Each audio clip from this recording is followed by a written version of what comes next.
Shalom Elohim, saudara-saudari dan Bapak Ibu, keluarga di dalam Tuhan.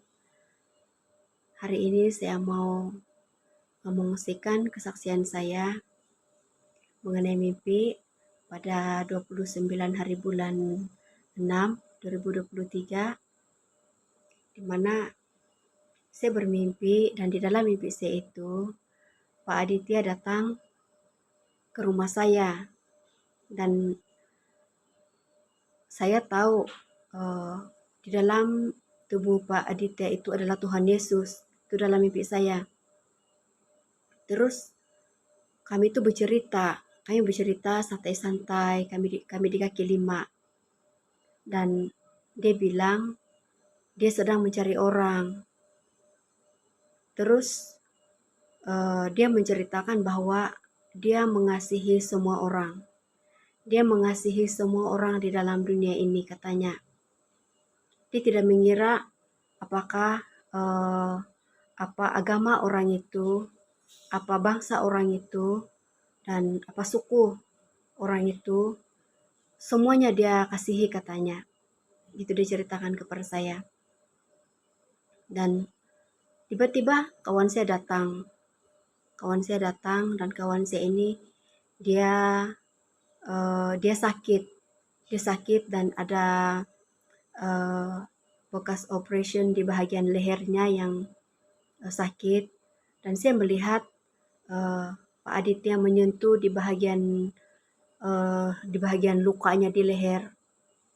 Dan selepas dia menyentuh, lepas itu dia mengusap-ngusap bahu teman saya itu. Dia mengusap-ngusap seperti ini.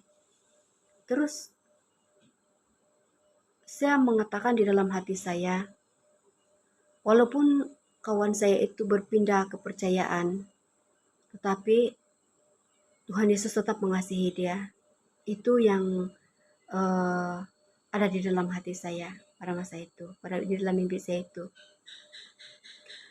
Terus kami sambung lagi cerita dan Pak Aditya menunjukkan kepada saya satu alamat rumah dan katanya dia mau ke sana gitu. Tapi sebelum dia jalan, katanya dia mau ke toilet dulu. Dia mau ke toilet, tapi toilet kami itu di luar rumah. Rumah saya di dalam mimpi itu dia seperti rumah kampung, jadi toiletnya itu di luar dan tidak ada lampu. Toilet kami itu tidak ada lampu, gelap. Dan tiba-tiba pada masa Pak Aditya masuk di dalam toilet itu, saya dan anak lelaki saya melihat ada cahaya yang sangat terang sampai memancar keluar di luar. Dan anak saya bilang, siapa yang memasang lampu di tandas, kata anak saya. Tapi saya mengetahui itu cahaya itu adalah cahaya dari tubuh Tuhan Yesus yang memakai tubuh Pak Aditya gitu. Jadi inilah mimpi saya, dan ini adalah penyataan dari Tuhan bahwa Tuhan Yesus memakai tubuh Pak Aditya Nugrahanto. Tetapi begitu ramai sekali orang yang tidak melihat hal itu. Ramai orang yang tidak melihat sosok pribadi Tuhan Yesus berada di dalam tubuh Pak Aditya. Karena mereka ada penolakan di dalam dirinya, dan mereka juga tidak ada kerendahan hati untuk mau mengetahuinya. Dan sama halnya dengan zaman Tuhan Yesus, di mana 2000 tahun yang lalu, mereka juga tidak melihat sosok pribadi Tuhan Yesus yang firman itu sendiri dan telah menjadi manusia dan diam di antara manusia-manusia. Tapi dunia menolaknya, dan hanya mereka yang milik kepunyaannya yang dapat mengenal suara dari gembalanya itu.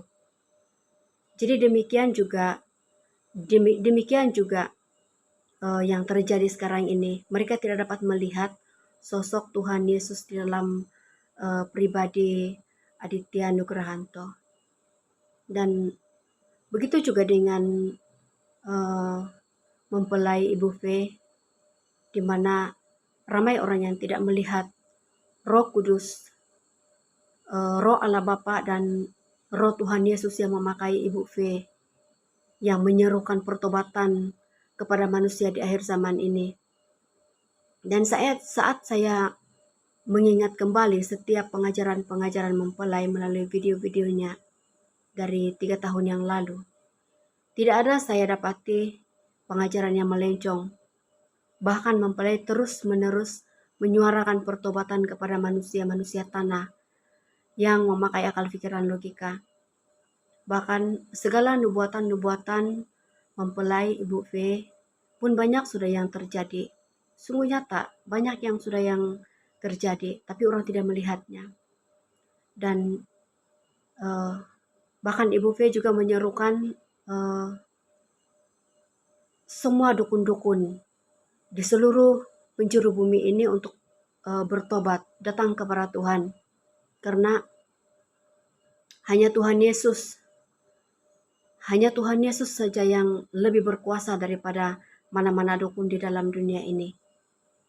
Nah, jadi saya mau katakan di sini, bertanyalah langsung kepada Tuhan Yesus.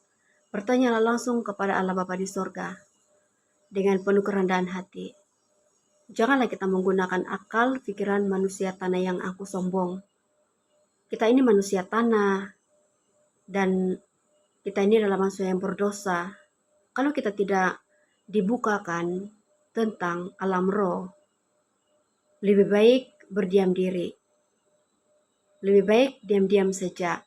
Tidak perlu menghakimi, tidak perlu menghina-hina kepada orang-orang yang dipakai Tuhan di akhir zaman ini. Saksi-saksi Tuhan, malaikat-malaikat Tuhan.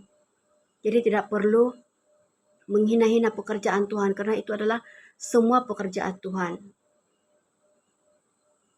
Dan mereka dipakai untuk membukakan pernyataan di alam roh. Jadi lebih baik kita merendahkan hati, berdoa, dan berjaga-jaga.